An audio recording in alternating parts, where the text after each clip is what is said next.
The chain moves before she does. It scrapes against sandstone in the dark, a sound like something enormous dragging itself toward death. Zelia hears it through the cracked window above the kitchen sink, and her hands go still over the faucet. She has heard many things in the dark across her years. The percussion of incoming mortar, the wet labor of a horse dying on a field triage mat, the silence that followed the phone call that told her Marcus was gone. But this sound is different. This sound is alive and suffering. She grabs her night vision rig from the hook near the back door without thinking. Cut to dawn. Amber light bleeds across the mesa. The mist has not yet lifted from the lower pasture when 4 riders appear on the ridge above the property. No hurry, no announcement, just 4 silhouettes in identical dark jackets sitting motionless on horseback, watching the ranch below the way a hawk watches a field mouse before committing to the dive. Zelia did not know it yet, but the moment she cut those chains in the dark, she had pulled a thread connected to something enormous, something that men in black jackets had spent years trying to bury. What was inside that horse that they would kill to keep hidden? Before the story begins, a question worth sitting with. If you found a wounded animal chained in the dark on the edge of your land, would you have the courage to free it, knowing that someone chained it there for a reason? Zelia did not ask herself that question. She already knew her answer. That kind of certainty is either bravery or the particular recklessness of someone who has already lost everything worth protecting. Drop your city or town in the comments below. Let me know where you are watching from tonight. If you believe some chains should always be broken, leave a like and subscribe. This story is for you. Now, back to the high desert, where the silence is never empty, and the dark holds things that powerful men prefer stay hidden. The town of Mira Wells, New Mexico, sits 31 miles from the nearest paved highway and roughly 4 miles from the place where the desert stops, pretending to be hospitable. It is not a place people move to. It is a place people end up in, after something else falls apart. Zelia Marsh ended up there 11 months after the army handed her a folded flag and a cold apology. She was 43. She was a decorated veterinary surgeon who had spent 14 years attached to special operations units, treating military working dogs, horses used in mountainous terrain operations, and on 2 occasions that she could not discuss under penalty of federal law, larger animals deployed in experimental field programs she had been briefed into and subsequently ordered to forget. She had the kind of resume that people in certain agencies found very interesting and the kind of grief that made her completely uninterested in being found. The ranch had belonged to Marcus. He had inherited it from an uncle who never visited, and for the first 6 years of their marriage, it had been a punchline between them, the place they would retire to someday, when they were old and tired and ready to let the desert absorb them slowly. When Marcus died of a hemorrhagic stroke in Kandahar at age 45, the ranch stopped being a joke and became the only place on earth where Zelia could breathe without performing. She arrived in October. By December, she had repaired the fencing on the north pasture, replaced the failing water pump on the east well, and begun taking in injured wildlife brought to her by the county animal control officer, a service she provided free of charge and without advertisement. She did not advertise anything. She did not attend town events. She purchased her supplies in Mira Wells on Tuesday mornings before 7, when the streets were empty, and she drove back to the ranch without stopping. The people of Mira Wells decided she was strange. They were correct in the way people are correct about things they observe only from a distance. The ranch was not large by New Mexico standards, 72 acres of high desert scrub, a main house built from adobe and timber that had the worn dignity of a thing that had survived more than it was designed to, a barn that leaned slightly east and smelled permanently of hay and old engine oil, and 2 outbuildings she used as a clinic and a supply room. The nearest neighbor was 5 miles north. The nearest neighbor who noticed anything was further than that. She slept badly. She had slept badly since Kandahar. The nightmares were not vivid. They were the quiet kind, the kind where nothing dramatic happens, where she simply stands in a familiar room and understands, in the total way of dreams, that everyone she loves has already left. She would surface from those dreams at 2 or 3 in the morning, sit at the kitchen table with a cup of tea she never finished, and listen to the desert. The desert at night in November is not silent. Wind moves through the scrub oak in long, dry exhalations. Coyotes carry on distant conversations. The boards of the old house tick and shift. Zelia had cataloged all of these sounds in her first weeks, the way she had once cataloged the soundscape of forward operating bases, filing each noise under known, manageable, or threat. That is why she heard the chains. It was 2:17 in the morning when the scraping began, a deep, industrial percussion against the rock shelf that ran along the eastern boundary of her property, roughly 300 yards from the house. Not the light rattle of a fence chain, not the loose clink of a halter left hanging. This was something heavy, something moving under duress. She did not hesitate. She pulled on her boots at the door, took the night vision monocular from the hook, pocketed her folding knife out of habit, and moved into the dark. The monocular turned the world to green shadows. She moved along the eastern fence line without a light, stepping over rocks with the practiced economy of someone who had once moved through far more dangerous terrain without making sound. Her breath made small clouds in the cold air. She found him at the base of the rock shelf, 30 feet inside her property line, where someone had cut the fence wire and folded it back. He was enormous. A black Spanish Mustang stallion, 17 hands at least, with the kind of bone structure that spoke of generations of hard country. His coat was lathered with dried sweat, and his nostrils were working in the shallow, rapid way of an animal operating at the edge of its reserves. The chains were military-grade restraint equipment. She recognized the alloy immediately, the same titanium steel composite used on working dogs in containment scenarios she had been briefed on years ago. They had been threaded through a ring bolt driven directly into the rock, and they had wound around his front legs in a configuration that suggested he had fought them for a very long time. The cuts on his legs were not accidental. The edges of the chain links had torn through skin and muscle with a methodical thoroughness that told her the restraint had been deliberately over-tightened. This was not a capture. This was a punishment or a parking job. She stood still for a full 30 seconds, letting him hear her breathe, letting him register that she was not moving toward him. She watched his ears. They swiveled toward her once, twice, then held, not pinned back in aggression, but forward, uncertain, reading her. She spoke to him in the voice she had once used in field clinics when an animal was too far gone in pain to respond to anything else. Low, rhythmic, matter of fact. Not soothing, not sweet, just present. She took the bolt cutters from the supply hook on her belt. She had grabbed them without registering why, the way the body sometimes knows things before the mind admits to them. And she went to work. The first chain released with a sound like a gunshot in the cold air. The stallion shuddered but did not bolt. The second took 3 passes of the cutters. The third was wound so deeply into the tissue around his right foreleg that she had to work slowly, millimeter by millimeter, one hand on his flank the entire time, reading his pain in the tension of his muscles the way a musician reads a score. When the last chain fell, he did not run.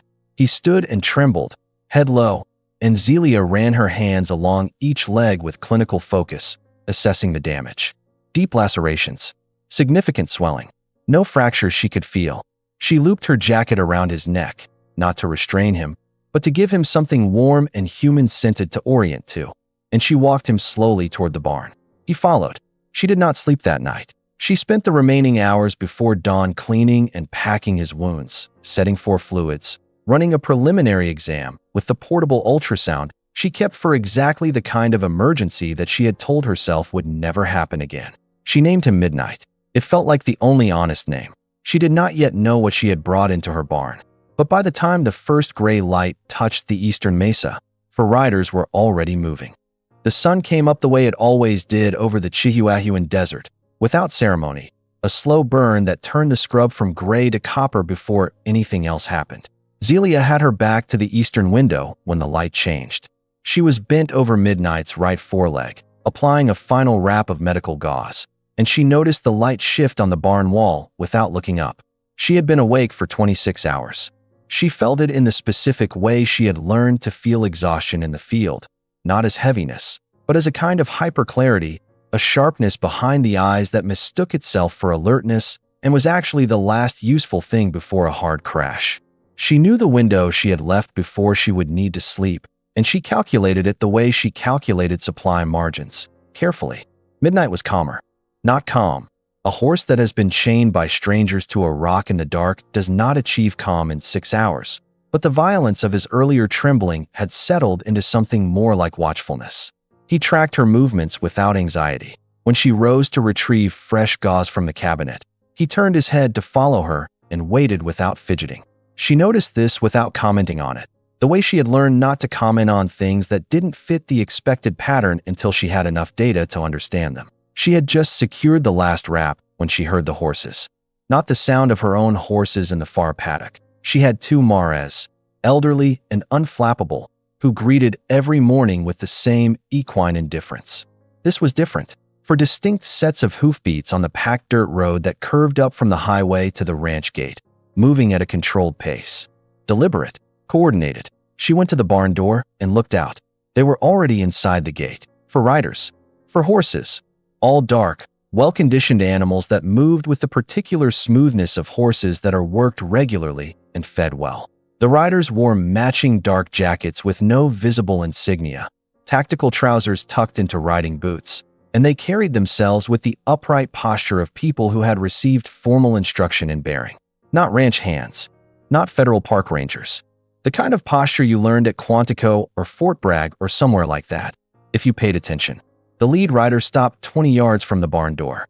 The other three fanned out without being told, one to the left flank, two to the right, covering angles. Tactical spread.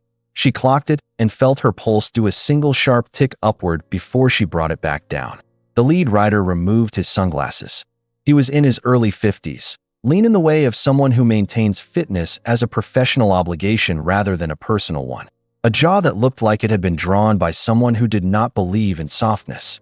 Light gray eyes that performed a fast, comprehensive inventory of the barn and everything in front of it. Vance.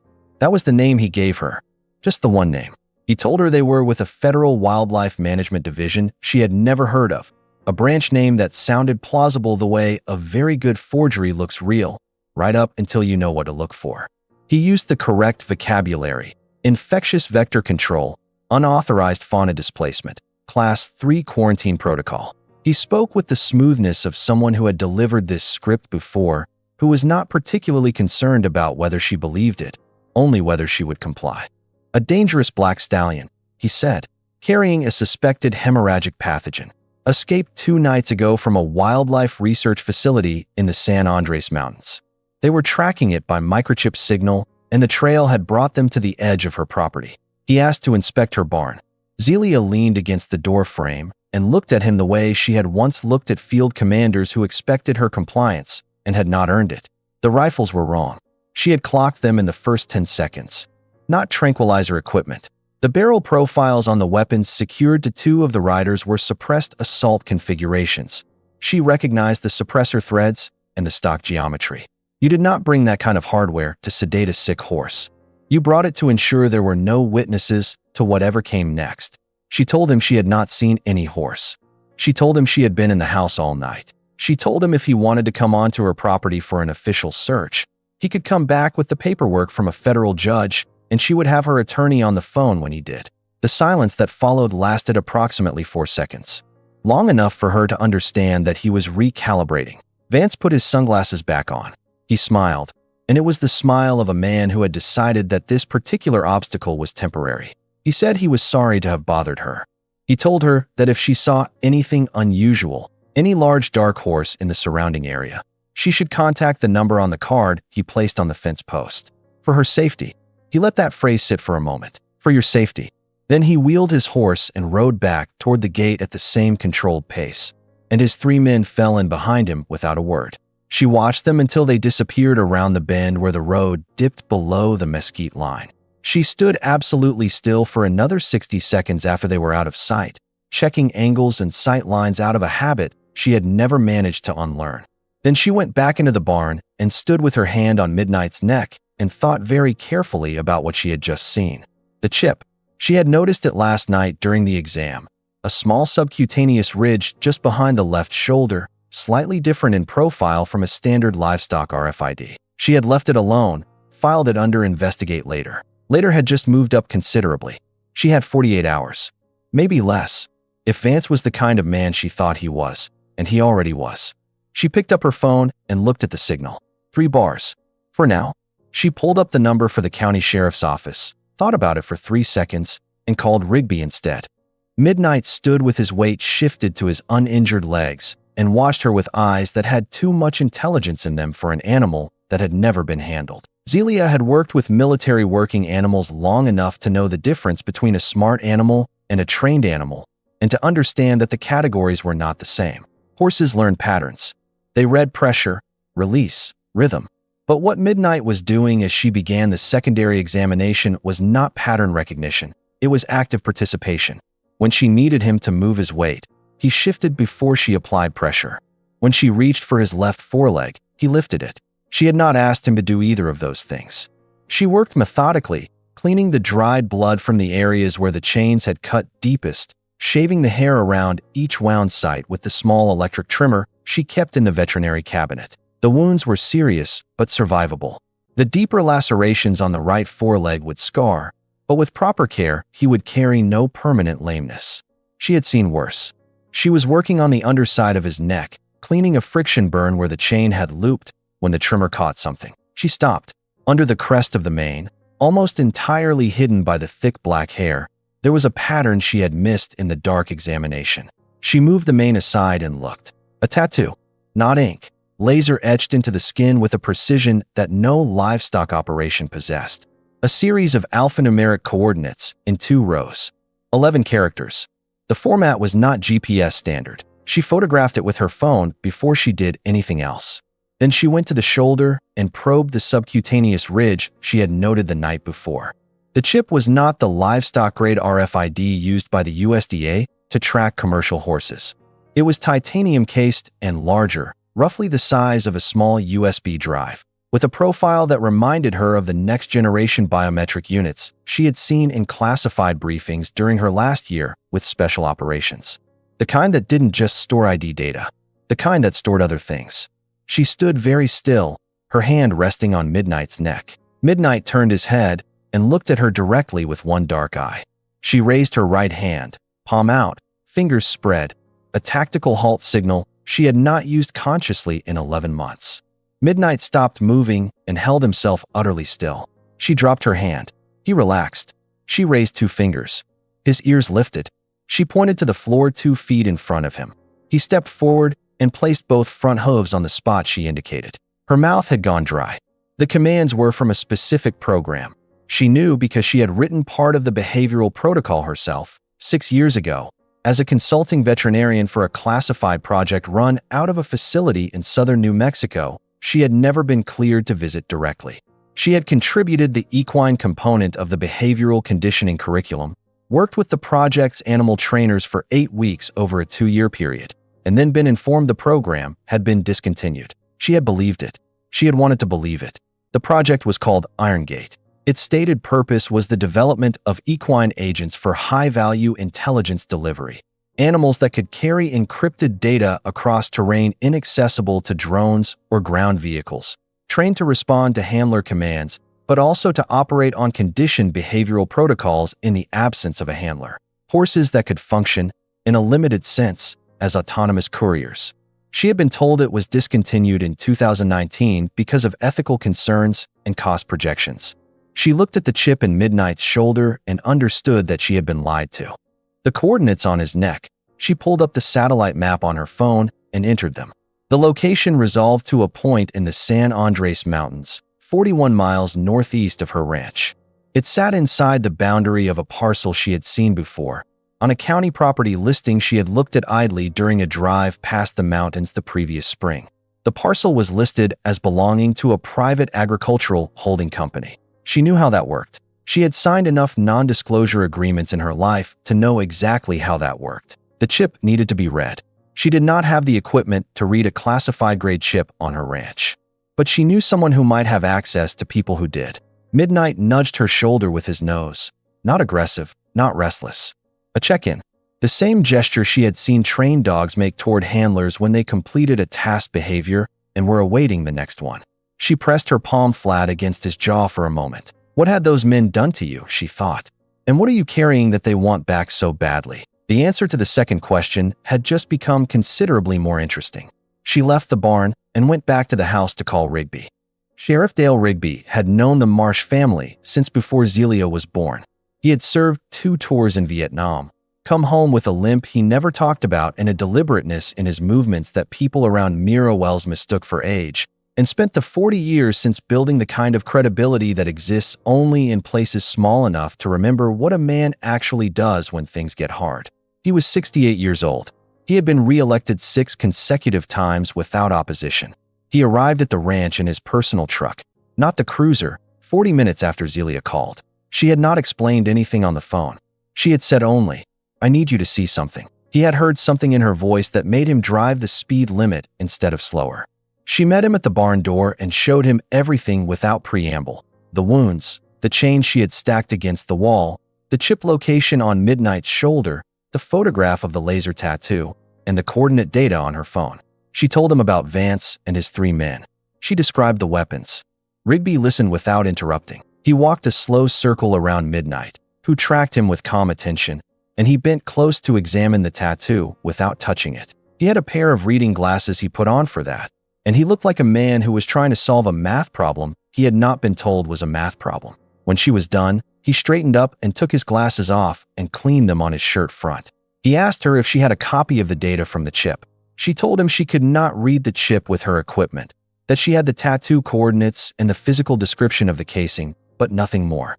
He looked at her for a moment with an expression she had not seen from him before, not fear exactly, but the near-adjacent thing, the recognition that a situation was larger than it had appeared at a first look. He told her about Blackfield Solutions. The company had established a presence in the San Andres corridor 3 years ago, operating under a federal contractor umbrella that gave them wide latitude over a 200,000-acre parcel classified as an agricultural reserve and off-grid research zone. The state legislature had granted them operational sovereignty in exchange for a figure that Rigby's source in Santa Fe described as, in her exact words, enough to retire on and then some. They did not answer to county authority. They did not answer to state law enforcement. Their federal oversight was routed through an agency committee that met in classified session. He had heard things. Rumors, mostly, the kind that drift through small towns near large secrets. Missing equipment from nearby military installations. Private contracting work that seemed to involve transportation of objects rather than data. A former Army intelligence officer from Albuquerque who had tried to file a complaint with the state attorney general about Blackfield and then quietly stopped pursuing it. Rigby had not dug into it, because a county sheriff digging into a federally protected private contractor without evidence was a man accelerating toward a cliff. He had evidence now. He pulled out his personal phone, not his department-issue phone, she noticed, and took photographs of everything. The chains, the coordinates, the wounds, the chip location. He sent them to a number she did not recognize, with a message she did not read. And then he put the phone away and told her he had a contact at the New Mexico Department of Public Safety, someone who had previously worked federal cases and was not affiliated with the contractor oversight structure. It would take time. He needed a few hours, maybe more, to establish whether they had enough for a legitimate inquiry. She told him about the time frame she had estimated. Vance was not a man who accepted a polite refusal and moved on. He was running a cleanup operation. The horse was a loose end. So was she now. Rigby was quiet for a moment. He said, "I called ahead before I left the house. Left a message with the state duty officer. Said I was conducting a welfare check at your property and expected to be here several hours. If I don't call back by 11 tonight, there's a protocol." She looked at him. He had not hesitated over that decision. He had made it before he drove over. She felt something loosen slightly in her chest. Not relief, not yet, but the acknowledgement that she was not alone in this anymore, which was its own distinct feeling. She started to say something, and the lights went out. Not a flicker, not a gradual failure. An instantaneous, total cut. Every electric light in the ranch house, the barn floods, the security light on the corner of the outbuilding, all of it gone in the same fraction of a second. The kind of simultaneous outage that did not happen because of a blown transformer. She pulled out her phone. The signal indicator was empty. No bars. The data icon spun once and died. In the barn, Midnight had gone absolutely still.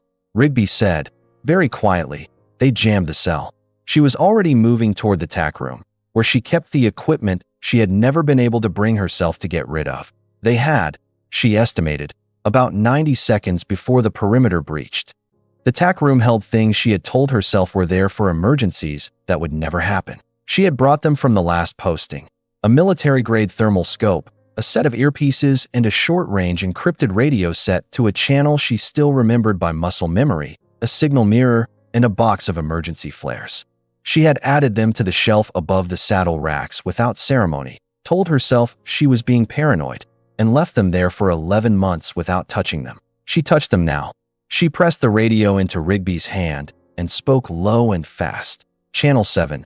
3 short clicks if you are clear, 1 long if you are compromised. The front entrance is theirs. They will come through the gate and the main door simultaneously. You take the front, draw them toward the window cover. Do not engage unless I give you the signal. He looked at her with an expression that crossed between concern and something that might have been, in different circumstances, respect. He said, "You have been waiting for something like this." She didn't answer. She clipped the scope to her belt and moved to the barn door. The desert night was cold and very quiet. Through the thermal scope, she could see them. 3 heat signatures moving along the eastern fence line in single file, spaced 15 meters apart, moving with the practiced efficiency of people who had done this many times before. A 4th signature was working the driveway approach on the west side, covering the main house entrance. 4 of them. Same 4. Vance would be hanging back, command position, probably on the ridge above the property where he could maintain visibility. She scanned the high ground and found him. A stationary heat bloom about 200 meters out, slightly elevated. Watching. He had not come in yet. He was waiting for his team to clear the structure. She let out a measured breath and assessed what she had. The barn was stone and timber, an irregular structure with 4 entry points, 2 of which were large enough for a mounted assault and 2 of which could be managed from inside.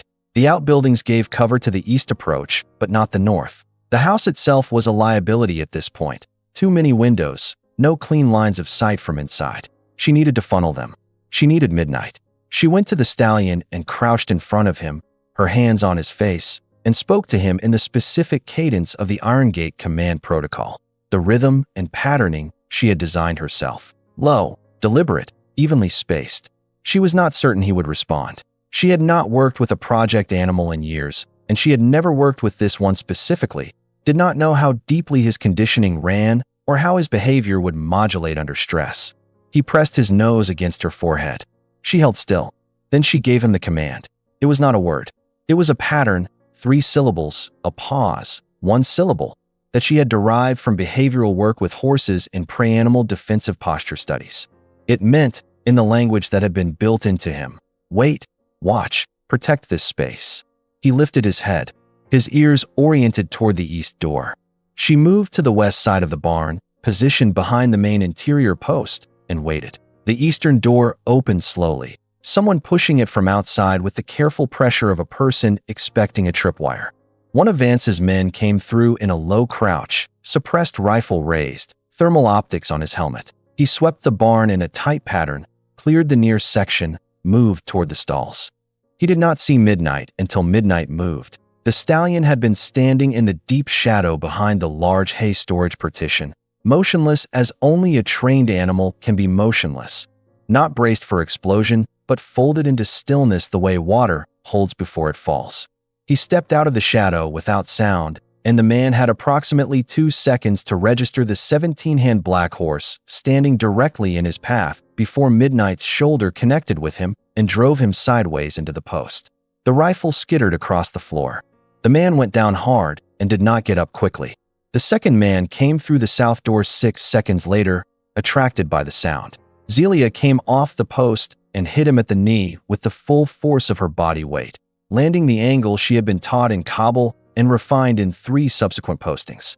He folded.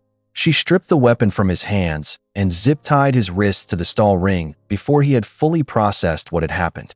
In the front of the house, she heard Rigby's voice, loud, authoritative, the voice of a man who had done traffic stops in dangerous conditions for 40 years, announcing himself as county law enforcement and ordering the man at the main entrance to the ground. 1 short scuffle, a muffled impact, 3 short clicks on the radio. Clear. 1 down at the east door, incapacitated. 1 secured by Zelia. 1 subdued by Rigby at the house. That left Vance, alone on the ridge, watching his operation come apart.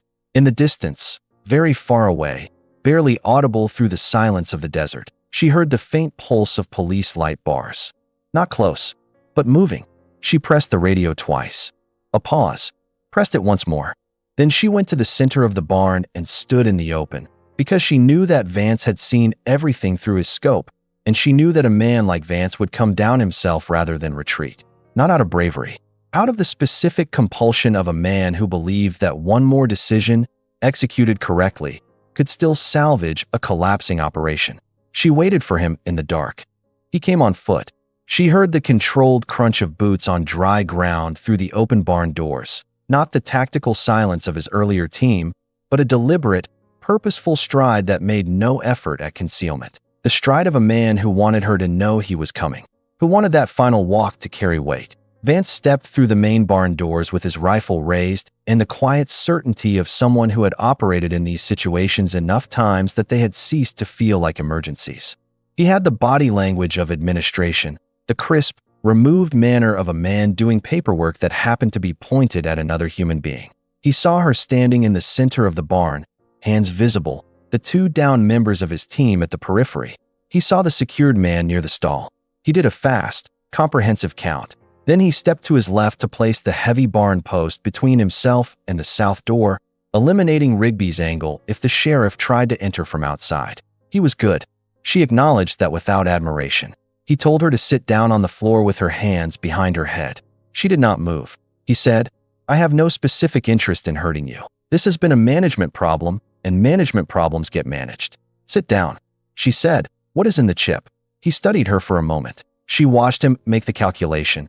How much does she know? What difference does it make at this point? Is there value in the information as a negotiating tool?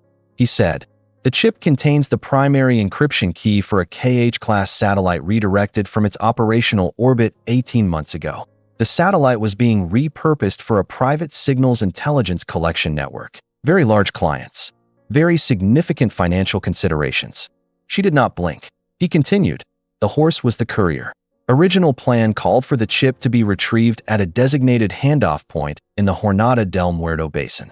The animal was supposed to be collected, chip removed, animal destroyed, standard protocol. Instead, your fence wire was cut. The animal panicked before the retrieval team could execute." He said it all with the flatness of a logistics debrief. She said, "Destroyed." He shrugged. He actually shrugged, with the mild impatience of a man explaining a policy that should be self-evident. He said, "You understand this particular operation has involved considerable national security infrastructure. The people behind it will not allow a county widow and a retired veterinarian to." He stopped. He had heard something. A shift in the air. A displacement of weight in the darkness behind the hay partition. He turned his rifle toward the shadow. Zelia whistled. Not a human sound exactly. The precise three-tone frequency she had designed years ago as the Iron Gate activation command for an aggressive defensive response. The signal that said, "Clear this space. Remove the threat. Do not wait." Midnight came out of the shadow like something that had been building to this moment since the chains first touched him. He did not charge blindly. The conditioning was too deep for blind aggression. He moved with a precision that was, in its own way, more terrifying than chaos. 1,700 pounds of trained muscle executing a response pattern with the accuracy of a system that had been rehearsed into reflex. He hit the generator floodlight array with his right shoulder on the way through, and the ancient fixtures cascaded down from the ceiling brackets in a cascade of sparks and shattered glass that turned the barn into a strobing, lurching chaos of shadow and white light. Vance fired once. The round hit the post above Zelia's head. She was already moving down and to the right, using the noise and the light as cover, covering the distance to Vance's left in the 3 seconds that Midnight occupied his full attention. The stallion connected with Vance's rifle arm, and the weapon left his hand in a way that suggested the arm had been given a strong opinion about the matter. Vance went backward against the iron water trough, and the breath came out of him in a single sharp compression. Midnight reared back and came down with his front hooves on either side of Vance's position, close enough that the man went completely still, pinned not by contact, but by the absolute certainty that the next move was his to choose, and there was only one correct choice. Zelia hit him with the emergency flare casing, the heavy aluminum cylinder she had grabbed from the supply shelf as she moved, in a controlled, deliberate strike to the side of the head. Not the killing blow she had been trained to deliver and had never used. The measured, incapacitating one. He went down. She stripped his weapons. She zip-tied his wrists to the water trough with the last remaining restraints from her kit. She checked his pulse, strong and even. Then she sat on the barn floor for about 15 seconds and breathed. Midnight stood over Vance's prone form with his ears forward, reading the barn. And then he turned and walked to Zelia and dropped his head against her shoulder with the weight of an animal that has done what it was asked and is ready to be still. The generator was dead. The lights were gone except for the cold blue pre-dawn through the open doors. From the driveway, she heard tires on packed dirt. 3 vehicles. The light bars were close now, rolling and pulsing in the pale morning dark. Rigby's voice came from outside. Zelia, state police are here. She pressed her forehead against Midnight's neck. Okay, she said. Okay. She was not sure which one of them she was talking to. The state police arrived in 3 vehicles at 4:53 in the morning, followed 17 minutes later by 2 FBI field agents from the Albuquerque field office who had been activated by Rigby's contact at the Department of Public Safety. By 6 o'clock, the ranch was operating as a temporary processing site, and Zelia had given her initial statement twice and drunk 3 cups of coffee that tasted like burned tin. Vance and his 3 men were in custody. The 2 incapacitated by midnight were transported to the county hospital with non-life-threatening injuries. The one Rigby had subdued at the main house door had a broken nose and a considerable grievance about the entire situation that he expressed at length and to no one who was interested. An FBI agent named Torres, younger than Zelia had expected, with the efficient manner of someone 3 years into a difficult career, handled the chip extraction. She used equipment from a kit that Zelia had never seen civilian law enforcement carry, which confirmed several of Zelia's working theories about how seriously the federal end of this had been taken before anyone had arrived at her barn. The chip was removed under local anesthetic in the outbuilding clinic, with Zelia providing the surgical guidance and Torres observing. Midnight remained calm throughout the procedure with the steadiness of an animal that had been through more invasive handling than this, and understood that the person with the instruments was not the enemy. The data on the chip was confirmed within the hour by Torres' supervisor in Albuquerque, speaking on a secured line. The encryption key was legitimate, the satellite redirection was real, and the Blackfield Solutions network was considerably larger than anyone in Mira Wells had known. Torres told Zelia that the facility in the San Andres Mountains would be raided by a joint federal team by end of day. She said she could not tell her more than that, but she wanted her to know that what she had preserved, both the chip and the witness testimony, had unlocked something that multiple agencies had been circling for 2 years without finding a point of entry. Zelia nodded. She did not feel triumphant. She felt the specific flatness of someone who has been operating at maximum capacity for many hours and is only now beginning to register the weight of it. Rigby found her standing outside the barn at 7 in the morning, watching the state police technicians work the eastern fence line where the wire had been cut. He had a bandage over his left forearm, a minor laceration from his struggle with Vance's man at the house door. He had refused transport to the hospital with the confident stubbornness of a man who had categorically refused medical treatment for minor injuries for 40 years. He stood next to her, and they watched the morning light move across the scrub for a while. He said, "You all right?" She thought about it honestly. She said, "I'll tell you in a week." He made a sound that might have been a laugh. He said, "That's the most honest thing you've said since I've known you." She looked at him sideways. He said, "For what it's worth, you gave me the best reason I've had in 6 years to actually do the job."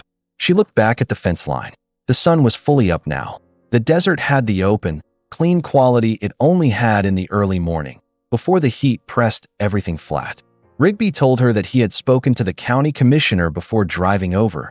That morning, before the full situation had resolved, he had told the commissioner that a private security operation had invaded private property in the county and that he intended to pursue every available legal mechanism to ensure the property owner was protected from further interference.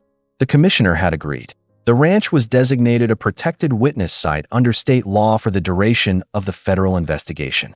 It would also, Rigby said, qualify for a federal witness protection property stipend that had been available under the 2021 Infrastructure Security Act and had never, to his knowledge, been actually applied in New Mexico. She asked him, "How much?" He named a number. She was quiet for a moment. He said, "Enough to fix the roof on the east wing. Maybe a little more." She said, The east wing roof has been failing for 2 years. He said, I know. She turned back to the barn. Through the open doors, she could see Midnight standing in the center of the space, watching the morning come through the broken generator housing with the calm authority of an animal that had no further use for hiding. She had work to do. She had always had work to do. The work had simply changed its shape. 3 months later, the east wing roof was finished.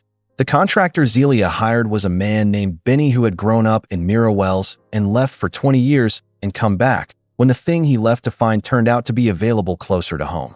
He worked carefully and charged fairly and did not ask questions, which was exactly what she needed in a contractor. The ranch looked different, not unrecognizably so. The bones of the place were still the same stone and timber and dry earth that they had always been, still carrying the particular character of a structure that had absorbed many years of weather and use without apology. But the east wing had a new roof with a slight pitch she had requested specifically, which shed water better in the rare heavy rains of summer. The outbuilding clinic had been expanded and fitted with proper ventilation. The paddocks had been regraded and reseeded with a native grass mix that was already beginning to take. The federal restitution funds had been deposited in October. Zelia had spent 6 weeks deciding exactly where each dollar should go, which was the most deliberate she had been about money since Marcus died. She was taking in more animals now. A mule with a leg fracture from a county rescue case. 2 burros that had been seized from a property near the Arizona line. A young paint mare that had been found on the highway with 3 broken ribs that Zelia had set and wrapped and was nursing back to full health in the east stall. The county animal control officer, a young woman named Priya, had started bringing her the difficult cases, the ones that needed more time and skill than the shelter could provide. They had developed a working relationship, then something closer to a friendship. It surprised Zelia less than it would have a year ago. The town had changed toward her, or she had changed toward it. She was not certain which direction the shift had actually moved in, and it did not seem important enough to investigate. The people at the hardware store now asked after the animals when she came in on Tuesday mornings. Delia at the feed supply had started setting aside the specific supplement mix that Midnight preferred without being asked. An older man named Harold, who had farmed the adjacent county acreage for 40 years, had left a case of engine oil on her gate post without explanation. She had left a bottle of the decent whiskey on his gate post the following week. He had waved at her from his truck the week after that. In the economy of small-town goodwill, this constituted a significant diplomatic exchange. She did not give interviews. The federal case had produced a considerable amount of media coverage. The Blackfield Solutions facility in the San Andres Mountains had turned out to be a node in a larger international intelligence contracting network, and the satellite redirection scheme had involved payments from 3 foreign intelligence services and 1 very large domestic financial institution that was currently the subject of a congressional inquiry. The news outlets had tried to find her for comment. She had nothing to say to any of them. She had given everything relevant to the FBI and the state DPS, and her testimony was part of the sealed federal proceeding, and everything else was none of the media's business. She told Torres as much when the agent called to check in during the 2nd month, and Torres had laughed and said that was exactly what she would have expected Zelia to say. Rigby came by on Sundays, most weeks, and drank coffee on the porch and argued with her about the merits of various approaches to water table management in arid climate ranching, which was a subject neither of them had particular expertise in, but which generated a reliable 30 minutes of productive disagreement. He was teaching himself to play the harmonica, which he practiced on the drive over and which was, in Zelia's honest assessment, not going well. She had not told him that. She had simply asked him to wait until he arrived before he practiced. He had taken it well. Midnight was not, technically, her horse. The federal government had formally claimed ownership of the animal during the initial processing period, citing his status as evidence in an active federal investigation and his classification as a product of a government-funded research program. Torres had communicated this to Zelia with the apologetic tone of someone delivering news they found distasteful. Zelia had responded by providing the FBI with a 17-page document she had prepared during the 2nd week of the investigation, outlining Midnight's veterinary condition, his psychological dependency on the specific environment and handler contact he had established, and the medical literature on the adverse outcomes of relocating traumatized animals during recovery periods.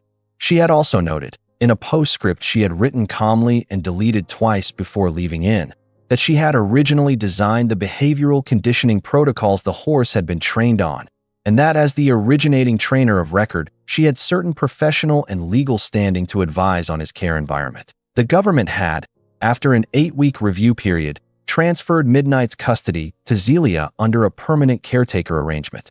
The paperwork was 3 inches thick and required 3 signatures from people whose titles she did not recognize.